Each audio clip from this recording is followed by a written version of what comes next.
Hi friends, welcome to Akshu Learn. இன்றைக்கி நம்ம பார்க்க போகிற டாபிக் என்ன அப்படின்னா அபாக்கஸ் லேர்னிங். ஏன் நம்ம வந்து அபாக்கஸ் லேர்ன் பண்ணணும் அப்படிங்கிறது நிறைய பேத்துக்கு ஒரு சந்தேகம் இருக்குது. நம்ம சின்ன குழந்தைங்களுக்கு அபாக்கஸ் சொல்லி கொடுக்கறதுனால நமக்கு என்னென்ன யூசஸ் இருக்குது, ஏன் அவங்களுக்கு நம்ம கற்றுக் கொடுக்கணும் அப்படிங்கிறத பற்றி தான் இந்த வீடியோஸில் நான் இன்றைக்கி பேசியிருக்கேன். Why we learn abacus? நான் முன்னாடியே சொன்ன மாதிரி தான் நம்ம ஏன் அபாக்கஸை லேர்ன் பண்ணிக்கணும். மொத்தம் 5 டாபிக் இருக்குது. ஃபஸ்ட்டு வந்து இம்ப்ரூவ் த கான்சன்ட்ரேஷன் அப்படிங்கிறது இங்கே என்ன அப்படின்னா, நீங்கள் ஒரு தடவையும் உங்களோட கிட்ட நீங்கள் பார்த்து போடும்போது உங்களுக்கு அந்த மைண்ட் வந்து வேற எங்கேயும் ஃபோக்கஸ் ஆகாது, உங்களோட கிட்ட மேலே ஃபோக்கஸ் இருக்கும். அதனால தான் நம்ம வந்து அபாக்கஸை லேர்ன் பண்ணுறவங்களுக்கு எல்லாமே நம்ம ஃபஸ்ட்டு சொல்கிற பாயிண்ட் என்னென்னா இம்ப்ரூவிங் கான்சன்ட்ரேஷன் அப்படின்னு சொல்கிறோம். நெக்ஸ்ட் பாயிண்ட் வந்து இம்ப்ரூவிங் ப்ராப்ளம் சால்விங் அப்படிங்கிறது, சின்ன குழந்தைங்க ஏதாவது ஒரு சம்ம கொடுத்தோன்னா அது ரொம்ப கஷ்டமாக ஃபீல் பண்ணுவாங்க. அந்த மாதிரிலாம் இல்லாமல் இந்த மேத் வந்து நீங்கள் ரொம்ப ஈஸியாக உங்களால் வந்து அடிஷன் சப்ராக்ஷன் பண்ண முடியும் அப்படிங்கிறது வந்து இந்த அபாக்கஸில் இந்த கிட்டை யூஸ் பண்ணி நம்மளால் ஈஸியாக பண்ண முடியும்.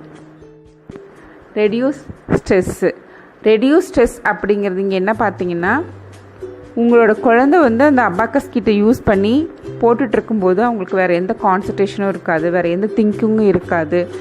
அவங்க ஃபோக்கஸ்ஸு எல்லாமே இதில் இருக்கும்போது ஈஸியாக அவங்களோட ஸ்ட்ரெஸ் வந்து என்ன ஆகும்னா இம்ப்ரூவ் விஷுவலைசேஷன் ஸ்கில் அப்படிங்கும்போது நம்ம ஒரு நம்பர்ஸும் நம்ம வந்து பார்த்து நம்மளோட பீட்ஸை மூவ் பண்ணும்போது ஆட்டோமேட்டிக்காக அவங்களுக்கு வந்து இந்த நம்பர்ஸ் வந்து இப்படி மூவ் பண்ணணும், ஃபைனாக இந்த நம்பர்ஸ் யூஸ் பண்ணி இந்த ஃபார்முலாஸ் யூஸ் பண்ணி நம்ம வந்து மூவ் பண்ணலாம் அப்படிங்கிறது அவங்களுக்கு பார்க்கும்போதே தெரிய வரும். ஒரு செம்ம அந்த கிட்டில் பார்க்கும்போது அந்த பீட்ஸை பார்க்கும்போதே அவங்களுக்கு வந்து ஈஸியாக தெரியும். இதுதான் improving visualisation skill. Next point வந்து இம்ப்ரூவிங் ஃபண்டமெண்டல் ஆஃப் லேர்னிங் அப்படின்னா, நீங்கள் பேசிக் சம்ஸ் எல்லாம் ரொம்ப ஈஸியாக இங்கே லேர்ன் பண்ண முடியும். சின்ன குழந்தைங்களுக்கு நீங்கள் அடிஷன் சப்ராக்ஷன் கொடுத்தீங்கன்னா ரொம்ப கஷ்டப்படுவாங்க, ஃபிங்கர்ஸ் கவுண்ட் பண்ணுவாங்க, மிஸ்டேக்ஸ் பண்ணுவாங்க. பட் இந்த அபாக்கஸ் மூலிமா நீங்கள் ஃபண்டமெண்டல்ஸ் ஈஸியாக லேர்ன் பண்ணிக்கிட்டீங்க அப்படின்னா உங்களுக்கு எவ்வளோ பெரிய சம்முனாலும் இதில் வந்து நீங்கள் ஈஸியாக சால்வ் பண்ண முடியும். அதை இம்ப்ரூவிங் ஃபண்டமெண்டல் ஆஃப் லேர்னிங்ஸ். நான் இங்கே ஒரு எக்ஸாம்பிள்ஸ் கொடுத்துருக்கேன். இந்த எக்ஸாம்பிள்ஸ் நான் உங்களுக்கு இப்போ பண்ணி காமிக்கிறேன். இந்த அபாக்கஸ், இதுதான் அபாக்கஸ் கிட்டு. இதை பற்றி நான் உங்களுக்கு ஒரு சின்ன இன்ட்ரடக்ஷன் மட்டும் கொடுக்குறேன். இந்த பீட்ஸ் வந்து இந்த கீழே இருக்கிற இந்த 4 பீட்ஸ் வந்து லோயர் பீட்ஸ், இது வந்து அப்பர் பீட்ஸ். இங்கே ஒரு டாட்ஸும் உங்களுக்கு ஒரு 10s 1s அந்த மாதிரி போகும். இப்போது நமக்கு வந்து 13 பீட்ஸ் ராட் இது, ஓகேங்களா. இந்த கிட்டில் சென்டர் பாயிண்ட் எடுத்துக்கணும் நம்ம. இதுதான் சென்டர் பாயிண்ட், இதுதான் நம்ம வந்து 0ன்னு சொல்லுவோம். அதே மாதிரி உங்களுக்கு லெஃப்ட் சைடில் போகிற ஒரு ராட்ஸும் 1s 10s 100s 1000 10,000 லேக் அப்படி உங்களுக்கு போயிட்டே இருக்கும். இந்த மாதிரி தான் நம்ம அபாக்கஸை ஃபஸ்ட்டு யூஸ் பண்ணணும். ஃபஸ்ட்டு சென்டர் பாயிண்டில் இருக்கிற இந்த பீட்ஸ் இந்த டாட்டில் இருந்தால் நம்ம ஸ்டார்ட் பண்ணணும்.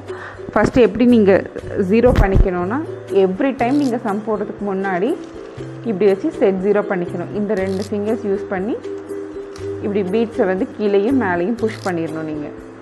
இப்போ வந்து இதுதான் இந்த அபாக்கஸோட வேல்யூ இப்போ என்ன இருக்குன்னா 0 இருக்குது.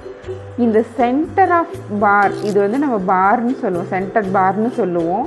இந்த சென்டர் பாரில் எத்தனை பீட்ஸ் டச் ஆகுதோ அந்த பீட்ஸோட தான் ஆன்சர். இல்லைனா இது நம்ம வந்து ஆன்சர் பார்ன்னு கூட நம்ம சொல்லிக்கலாம்.